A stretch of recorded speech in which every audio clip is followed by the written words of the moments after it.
오늘 말씀을 통해 예루살렘으로 입성하는 예수님의 몸과 마음, 그것이 우리에게 그대로 전달되어 우리가 그 마음 품고 한 주간을 살아내기를 소원합니다. 나폴레옹은 세인트 헬레나 섬의 유배지에서 1821년 5월 저녁 52세에 눈을 감으며 그의 부하였던 버틀러 장군에게 이런 말을 남겼다고 합니다. 나는 칼로 세계를 지배하려고 했지만 실패하였다. 그러나 나사렛 예수는 놀라운 사랑으로 지금도 온 세계를 다스리고 있다. 여러분 어떻게 생각하십니까? 참 그것이 공감이 됩니다. 일반적인 그 세상의 사람들도 힘이 아닌 사랑으로 다스려야 한다, 그런 이야기를 하죠.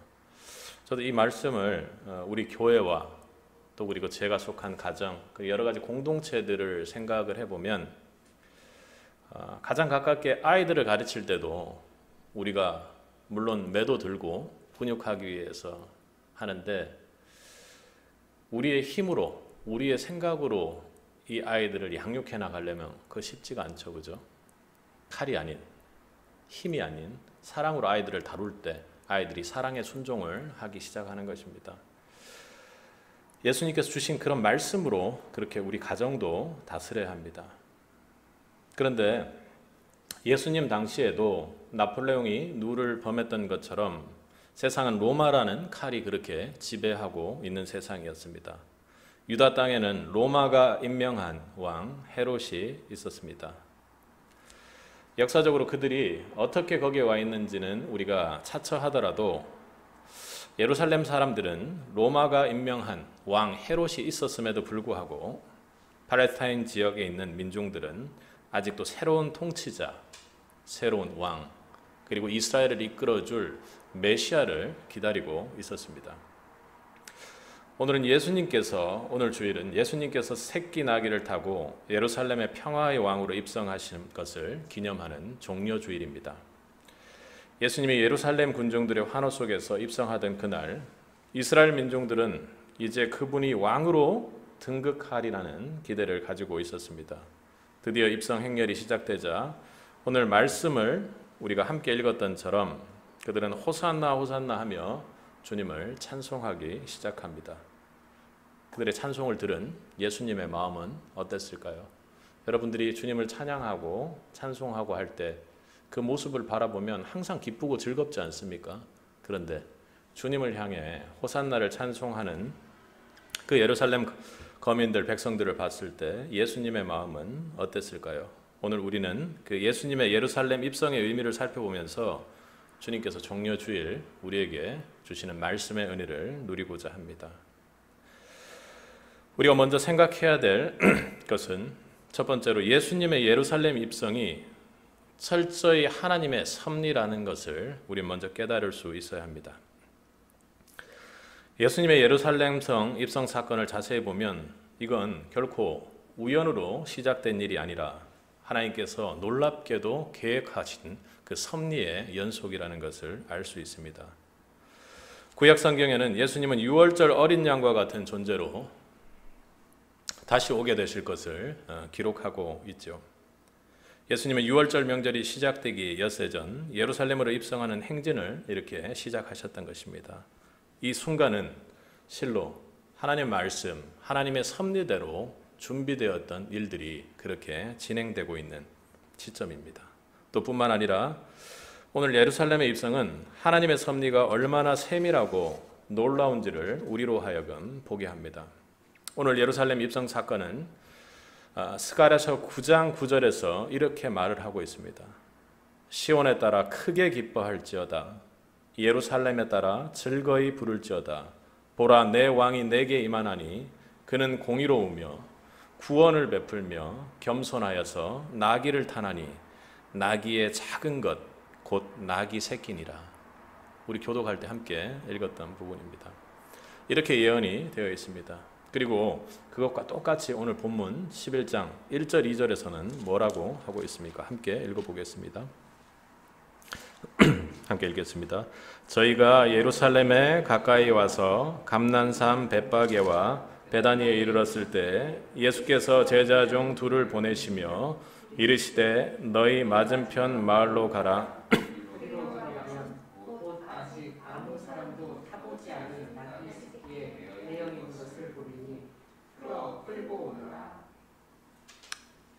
아멘.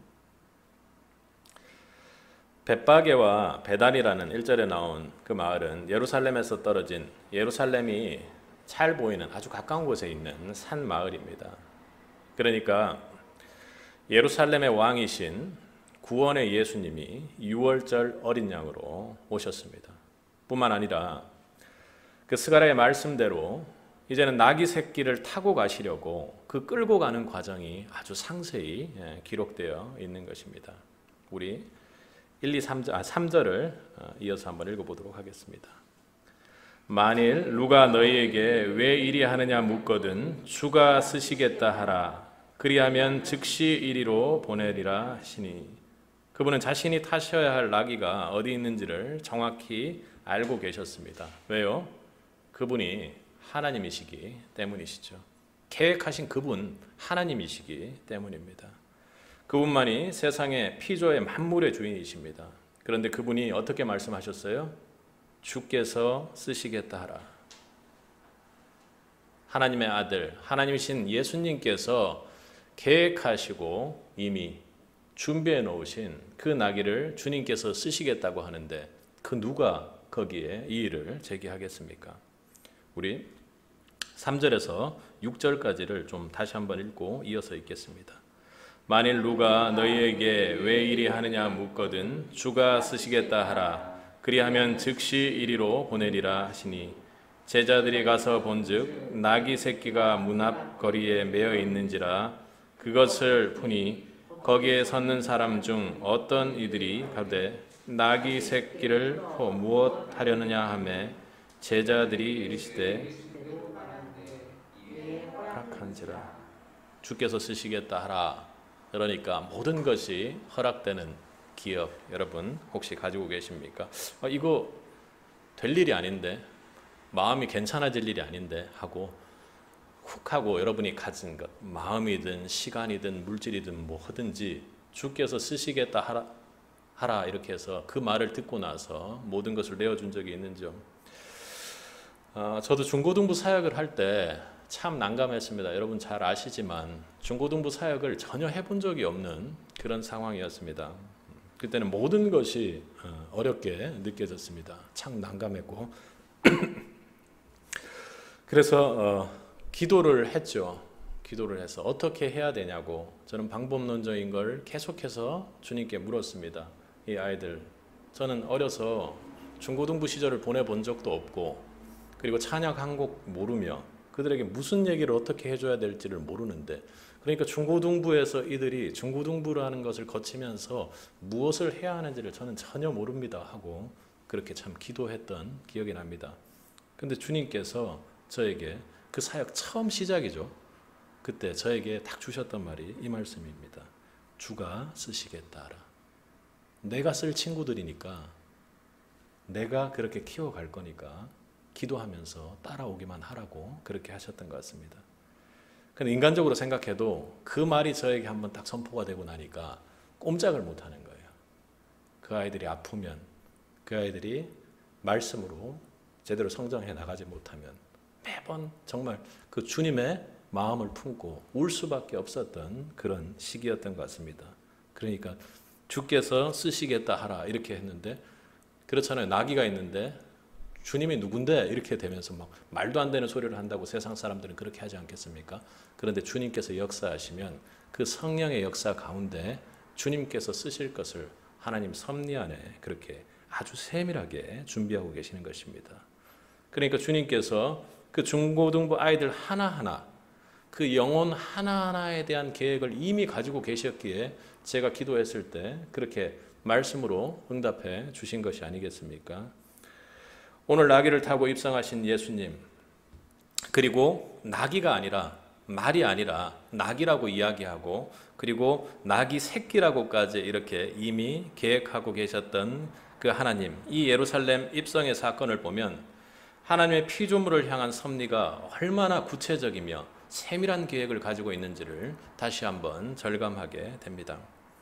하나님의 이 놀라운 섭리가 우리가 상상하는 것 이상으로 넓고 세밀하다라는 것 여러분 느끼고 계십니까? 우리는 이것을 믿어야 합니다. 그렇죠. 나귀 한 마리를 예루살렘 입성 행렬에 사용하고자 했던, 그렇게 계획했던 하나님이 여러분이 제가 믿고 있는 바로 그 하나님이십니다. 그러기에 오늘 저와 여러분을 향한 하나님의 계획, 그리고 하나님의 눈을 통해 우리의 삶을 계획해 놓은 우리 각자의 비전이 있음을 굳게 믿을 수 있기를 축복합니다. 그것이 하나님 섭리 안에서, 계획 안에서 이루어진다라는 것을 여러분 믿을 수 있어야 합니다. 그것이 큰 일, 교회를 세워서 교회를 부흥시키고 교회 차원에서 어떤 그런 눈에 띄는 그런 큰 일이 아니라 여러분 삶 가운데 펜 하나 드는 것, 여러분의 눈빛 하나하나도, 여러분의 움직임 하나하나도 모두 하나님의 계획과 섭리 안에 있다라는 것 여러분 믿을 수 있기를 바랍니다. 성도된 우리에게 우연히 일어나는 일이 있나요?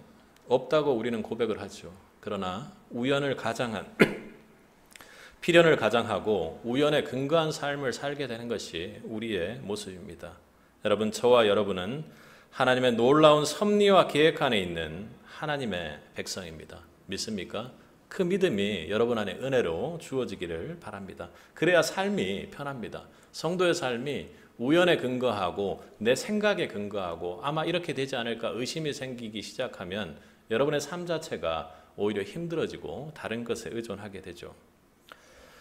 성도된 우리가 우연히 만들어진 피조물인 양 그렇게 산다라는 것 참으로 안타까운 일입니다. 왜요? 하나님의 계획하고는 다른 방향으로 가기 때문이겠죠.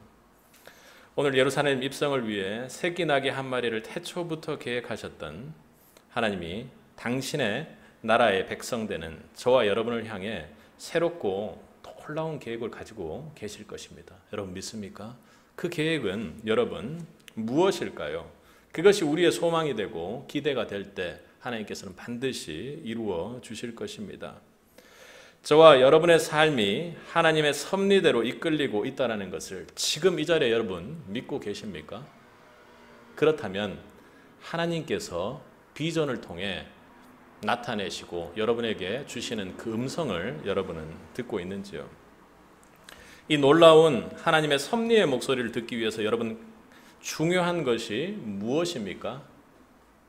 주님의 오늘 예루살렘의 입성이 하나님께서 태초부터 계획했다라는 그 사실이 은혜로 믿어지는 것입니다. 주님은 그런 하나님의 뜻, 태초부터 계획했던 그 모든 뜻을 믿고 지금 예루살렘으로 입성하여 걸어가고 계신 것입니다. 우리가 하나님께서 우리를 향해 어떤 계획을 가지고 계신지를 아는 가장 중요한 핵심이 뭐라고요? 하나님께서 나를 태초부터 계획하시고 나를 만드시며 그 섭리대로 이끌어 가신다라는 것을 절대적으로 신뢰하는 것입니다. 저와 여러분은 우연히 어쩌다가 생긴 존재가 아니죠. 그리고 어쩌다가 그렇게 우리가 이렇게 만나 마주하고 있는 존재들이 아닙니다.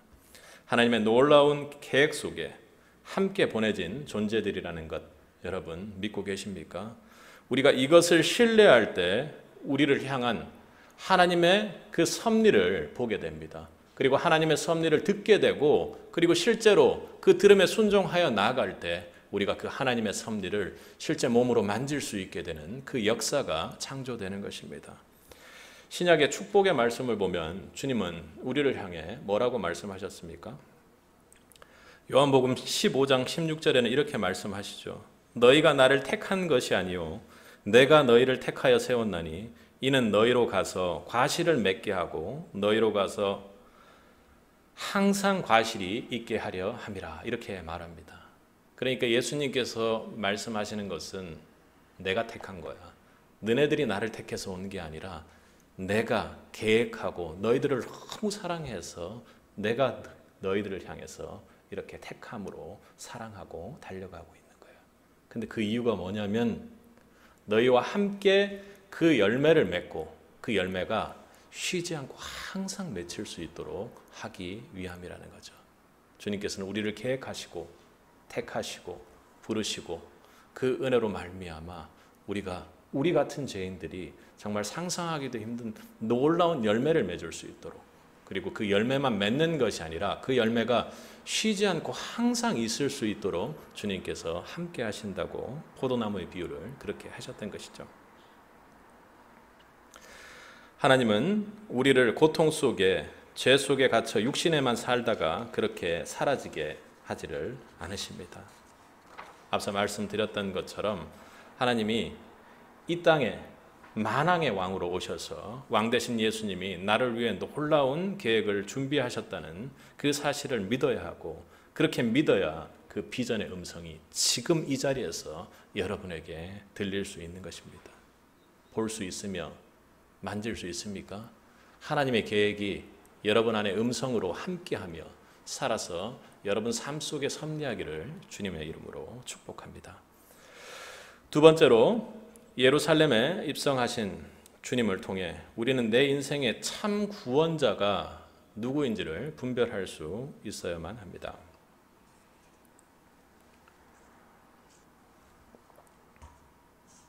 왕이신 주님께서 우리에게 주시기로 약속한 구원의 뜻이 무엇인지를 분별하는 것은 참으로 중요한 일이죠. 그분이 드디어 예루살렘을 향해 행진해서 나아가십니다. 우리 8절을 한번 읽어보도록 하겠습니다. 함께 읽겠습니다. 많은 사람은 자기 겉옷과 다른 이들은 밭에서 벤 나무가지를 길에 펴며.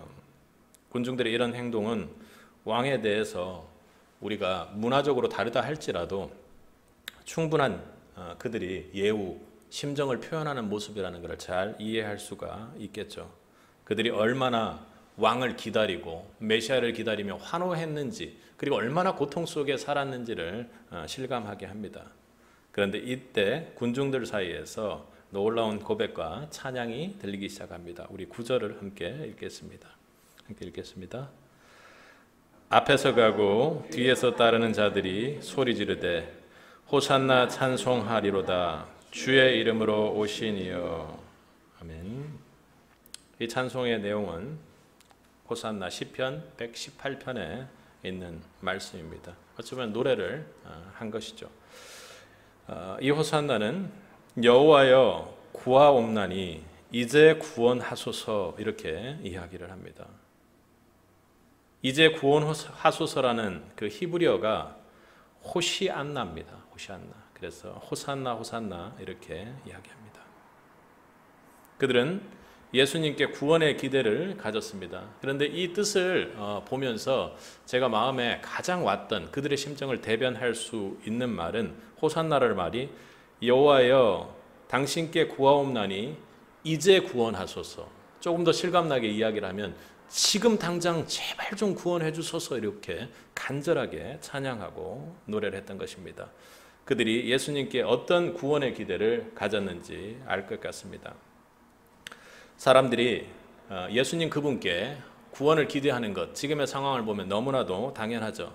그러나 중요한 것은 오늘 예루살렘 사람들이 예수님을 향해 구원의 메시지, 구원의 찬송을 한 그 구원이, 그들이 원하는 구원이 예수님께서 주고자 했던, 예수님께서 구원의 왕으로 오셨던 그 참 구원과 같은가 하는 것이 문제이죠. 여러분, 성도님들도 구원이라는 말을 자주 쓰지만 성경이 말하는 구원의 확신, 구원의 진정한 기쁨 속에서 살아가는 사람들은 좀 쉽지 않게, 우리가 보는 것이 쉽지가 않습니다. 지극히 적다라는 것이죠. 여러분은 어때요? 구원의 기쁨 속에 나날이 살아가고 계신지요? 그래서 마치 예수님의 시대 사람들처럼 구원의 본질, 본뜻을 우리가 지금 때로는 항상 그 구원의 기쁨에 차 있지 않는 모습이라면 내가 구원의 본질을 다른 쪽에서 찾고 있는 것은 아닌지 돌아보아야 할 것입니다. 이스라엘 백성들은 구원자 메시아를 기다렸고 예수님을 메시아로 믿었습니다. 그러나 그들은 예수님을 단순한 이 땅에서의 고통을 해방할 이 땅에서의 구원자, 현실의 치료자로만 생각했습니다. 그들의 생각을 다 읽을 수는 없지만 아까 봤던 이제, 지금이라는 말이 그들에게 영원한 생명으로서의 구원자로 예수님을 본 것이 아니라 지금 당장 고통받고 핍박받고 그리고 정치적으로 억눌림 받는 자신들을 꺼내달라라는 그런 고백이 아니었을까 그렇게 생각해 봅니다. 그들은 로마의 압제로부터 고통과 현실적 궁핍을 생각하면 그들이 그렇게 하는 것을 이해 못할 일도 아니고 당연한 일일 것입니다. 그것을 뭐라고 할 수 있는 일은 아니죠. 그러나 예수님이 할 수 있는 일은 예수님이 그들에게 줄 수 있는 것은 더 깊고 중요한 본질적인 자유와 해방의 구원이 아니겠습니까? 예수님께서는 오병이어의 기적을 통해 여러 가지 치유의 기적을 통해 예수님께서 진정으로 그들에게 이야기하고자 했던 것은 내가 오병이어의 기적을 일으키는 하나님의 아들이다. 내가 치유할 수 있는 치유하고 치유의 기적을 일으킬 수 있는 하나님의 아들이다라는 것을 이야기하고 싶었던 것이 아니라 내가 영원한 생명의 떡인 영원한 구원자요 영원한 치유자인 바로 하나님이라고 이야기했던 것 아니겠습니까? 그것을 그들이 볼 수 있기를 바라는 마음이셨습니다.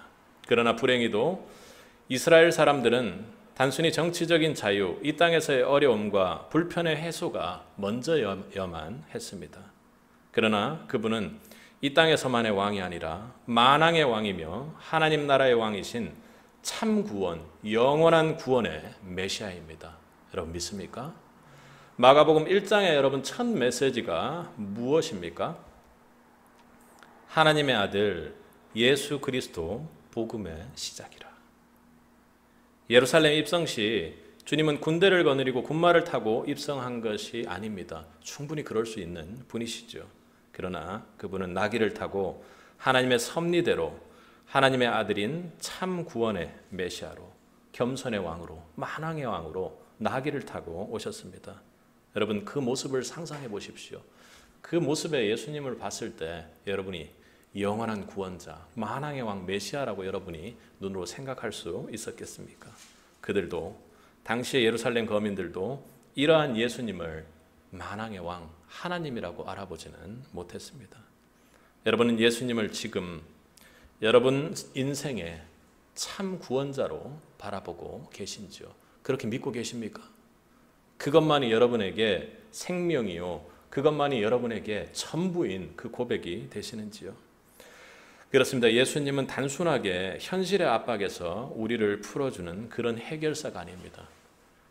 대체 그분을 얼마만큼 낮추어야 그렇게 생각할 수가 있게 되는 것입니까? 그분은 이 땅에 축복을 전하는 축복의 전도사가 아닙니다. 그보다 더 본질적인 압박, 내가 방황하며 고통하며 무언가를 하려고 해도 벗어날 수 없는 죄의 질곡과 압박 속에서 그리고 죄의 그 고통 속에서 벗어나게 해주신 그 우리를 해방시켜 주시기에 오신 메시아이십니다. 그런데 오늘 예루살렘의 백성처럼 이걸 우리도 헷갈려하는 경우가 많지요.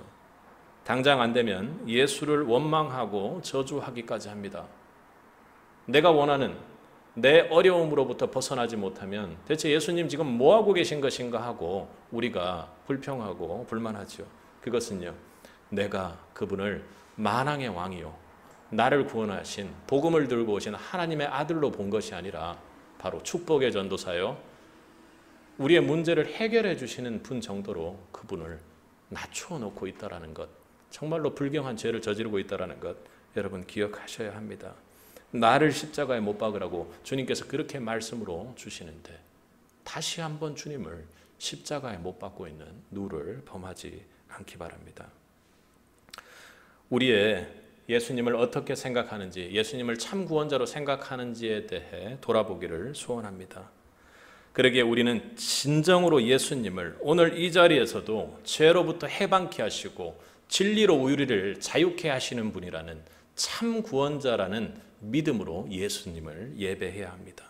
예수님을 찬송하는 가장 근본적인 이유가 뭔가 다른 이유에서 있는 것이 아니라 죄에서 나를 구원해 주시기 때문이라는 것 외에 다른 것이 없다라는 것 여러분 선명하게 기억해야 합니다. 예수님은 여러분을 모든 죄로부터 구원하시는 분이시죠. 그렇습니다. 예수 그리스도를 만나는 자마다 예수 그리스도를 만지는 자마다 죄 사함을 얻습니다. 그리고 하나님을 아버지라 고백하는 놀라운 은혜를 경험하게 됩니다. 이 놀라운 구원을 주시기에 오신 그 메시아, 만왕의 왕 예수님, 오늘 그렇게 나귀를 타고 걸으시는 그분을 여러분의 주인으로 모시고 계십니까? 참 구원자로 믿고 계시는지요? 여러분에게 예수만, 예수님만, 그리고 예수를 진정한 죄에서부터 자유케 하는 참 구원자로 모시는, 섬기는 그 은혜가 있기를 간절히 축복합니다. 세 번째로 예루살렘에 입성하시는 우리가 주님으로부터 받을 교훈은 예루살렘에 입성하는 그 주님의 마음을 품는 것입니다. 예루살렘의 이 승리의 환호, 호산나의 찬송, 그 마지막이 어떻게 되었는지 우리 한번 읽어보겠습니다. 우리 10절을 함께 읽겠습니다. 읽겠습니다. 찬송하리로다.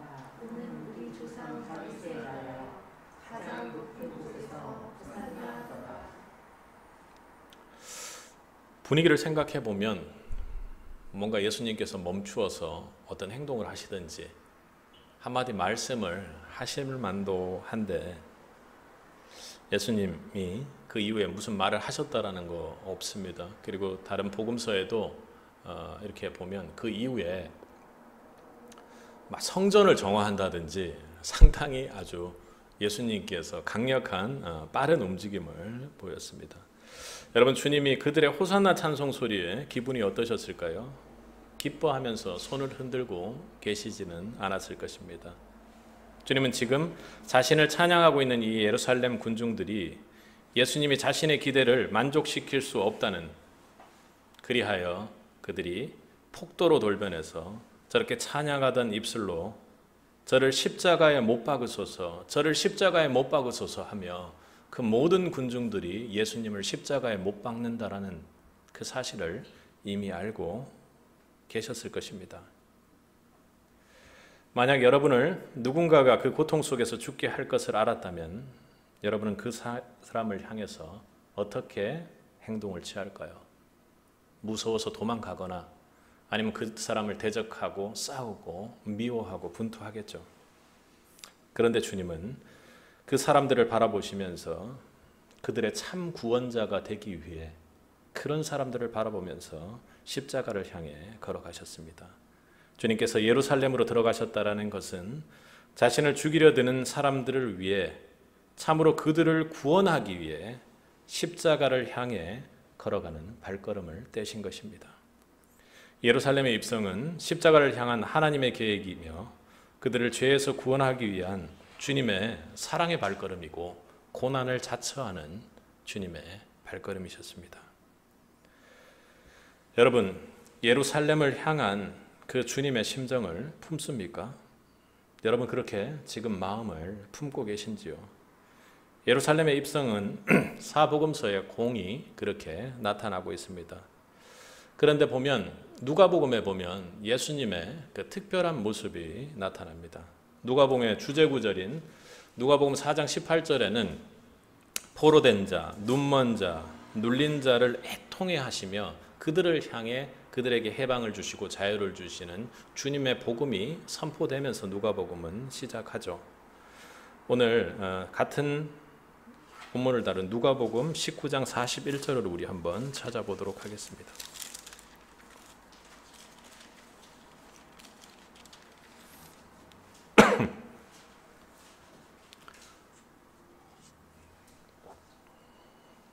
예루살렘에 입성하기 전에 성 가까이 오셨을 때 예수님이 모습입니다. 19장 41절입니다. 함께 읽겠습니다. 가까이 오사 성을 보시고 우시며. 예수님은 자신을 왕으로 맞이하는 환호성을 들으시며 지금 울고 계시는 것입니다. 예수님께서 눈물을 흘리시며 대성통곡을 하셨다는 그런 기록은 없지만 어쨌든 주님은 울고 계시는 것입니다. 여러분, 예수님의 눈물이 왜 흐르는 것인가요? 우리 차례로 아래를 읽어가면서 한번 보겠습니다. 예수님이 이래서 우셨습니다. 42절입니다. 가라사대 너도 오늘 평화에 관한 일을 알았다면 좋을 뻔하였거니와 지금 내 눈에 숨기었구나. 아멘. 주님께서는 지금 눈앞에 있는 자신, 영원한 구원의 주님을 그들이 알아보지 못하는, 그래서 너희들의 눈에 숨기었구나 하며 탄식하고 계십니다. 그들 눈에는 참 평화와 영적인 구원을 주시고자 메시아로 오신 예수님이 보이지를 않았던 것이죠. 작은 둘은 주님께서는 이렇게 해서 울고 계십니다. 43절을 함께 읽겠습니다. 날이 이를지라 내 원수들이 토성을 쌓고 너를 둘러 사면으로 가두고, 상반절까지 읽겠습니다. 또 너와 및 그 가운데 있는 내 자식들을 땅에 메어치며 돌 하나도 돌 위에 남기지 아니하리니. 아멘. 주님께서는 예루살렘 성이 앞으로 어찌 될지를 역사적으로 이미 알고 계셨을 것입니다. AD 70년 로마 황제에 의해서 성전이 완전히 파괴되리라는 것 주님께서 알고 계셨겠죠. 그러나 예루살렘 백성들은 자신이 원수 마귀들에게 쌓여 그렇게 고통받고 있다는 것을 전혀 몰랐습니다. 주님께서는 그들의 영적 무지를 보고 너무나도 아파하며 울고 계셨습니다. 그리고 또 하나는 그 이유를 한번 읽어보겠습니다. 이는 권고받는, 44절의 하반절입니다. 이는 권고받는 날을 내가 알지 못함을 인함이니라 하시니라. 참으로 안타까운 말씀이고 때론 섬뜩한 말씀일 수도 있습니다. 그들이 구원받거나 심판받는 자가 될 수 있다는 것, 그리고 예수를 거절함으로 인해서 자신들이 구원받는 자가 아니라 권고하는 날에 심판의 대상이 될 수 있다는 것을 전혀 알지 못하고 있었습니다. 진정한 평화의 왕이신 예수님을 거절함으로써 장차 하나님의 심판을 피할 수 없게 된 이 예루살렘과 그 군중들을 바라보면서 주님께서는 우셨습니다.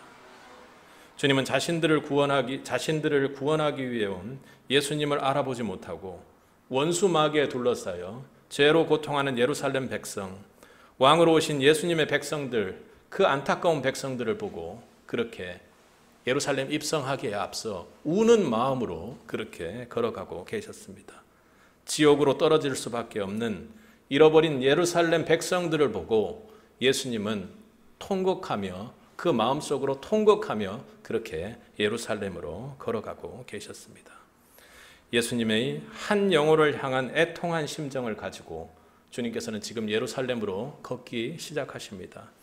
자신의 십자가의 못박을, 자신을 그렇게 저주하며 군중의 소리로 십자가에 못을 쳐 박을 그 사람들을 살리기 위해 그 사람들을 향해 미워하며 대적하는 것이 아니라 울며 그렇게 걸어가고 계십니다. 십자가의 고난의 길에 한 영혼을 위해 주님께서 걷고 있었다는 말이죠. 여러분, 그분이 바로 여러분이 믿고 함께 고난에 동참하고자 하는 예수님입니다. 그분의 십자가를 향하는 발걸음이 있었기에 지옥으로 갈 수밖에 없었던 저와 여러분의 인생이 바뀌었습니다. 십자가를 향한 주님의 이 발걸음이 우리를 참으로 평화롭게 했고 원수 마귀들의 공격을 승리로 이끌게 했습니다. 그리고 영원한 심판이 아닌 구원받은 백성의 길로 그렇게 갈 수 있었던 것이죠. 오늘 예루살렘에 입성하며 주님께서 품었던 이 마음, 이 여러분 한 사람 한 사람을 향한 그 마음 때문에 우리의 인생이 바뀌고 여러분이 사망에서 생명으로 옮겼습니다. 이 시대, 여러분 절망의 시대, 황폐한 시대라고 여러분 외칩니다. 그러나 그 모든 것을 해결하기 위한 여러분의 해결책은 무엇입니까? 지금 이 시대는 교회를 그리고 말씀을 TV 보듯 그냥 즐기는 정도로 그렇게 듣습니다. 교회에 오지 않습니다. 누가 오지 않나요? 예수를, 구원을 확신하며 믿는 그런 성도들이 교회에 많지 않다라고 그렇게 목회자들은 고백을 합니다. 팬덤으로 열광하고 다원주의 속에서 그리고 감정주의 속에서 내가 아니면 안 된다라는 그 모든 것들이 받아들여지는 세상이 아닙니까? 그때 여러분이 제시하는 진정한 해결책이고 여러분이 제시하는 이 땅의 왕, 그분 누구십니까? 바로 예수님입니다. 더 중요한 것은 이 분열과 반목, 도저히 해결책이 없는 이 시대에 여러분이 그 예수님의 마음을 품느냐 하는 것이 중요한 것이죠. 그러기에 성도된 우리에게 종려주일 예수님께서는 예루살렘으로 입성하는 오늘 주님의 그 마음, 내 마음을 품으라고 여러분에게 오늘 말씀으로 강권하고 계십니다. 오늘 예루살렘을 향해 울었던 주님의 이 마음이 우리 가운데 은혜로 내려지기를 축복합니다. 주님을 알지 못하고 사단 마귀에 포위되어 복음도 듣지 못하고 지옥으로 치닫고 있는 그 영혼들을 바라보면서 호산나요, 호산나 주님, 주님 이들을 지금 구원해 주소서 하고 그렇게 울며 기도하는 자들이 우리가 되기를 소원합니다. 소돔 고모라와 같은 이 시대를 향해 오늘 주님의 심정으로 우리는 기도해야 합니다. 주여, 이 민족과 저 복음을 알지 못하는 이 땅에 단 한 사람이라도 제발 살려주십시오 하고 기도해야 하는 것입니다. 언제요? 지금 바로 살려달라고 주님께 호산나 하며 외칠 수 있기를 바랍니다. 오늘 예수님을 알지 못하는 영혼을 향해 십자가로 걸어가는 그 주님의 심정이 우리의 마음을 관통하기를 소원합니다. 십자가의 고통 속에서도 저들이 하는 짓을 알지 못하니 저들을 용서해 달라며 십자가상에서 눈물을 흘린 그 예수님의 은혜를 받은 자들입니다. 저와 여러분을 위해 십자가를 향해 오늘 예루살렘의 만왕의 왕으로 입성하신 그 주님의 마음을 품게 해달라고 한 주간 전심으로 기도할 수 있기를 소원합니다. 그러하다면 여러분의 기도에 맡긴 소돔 고모라 땅과 같은 이 시대의 한 영혼이 우리와 동일하게 구원을 얻는 새로운 삶을 시작되는 놀라운 은혜가 임할 것입니다. 호산나 찬송하리로다. 주의 이름으로 오시는 이여, 이 호산나의 축복이 우리 모두에게 그리고 우리 주변에 죽어가는 그 모든 영혼들에게 함께하기를 간절히 축원합니다.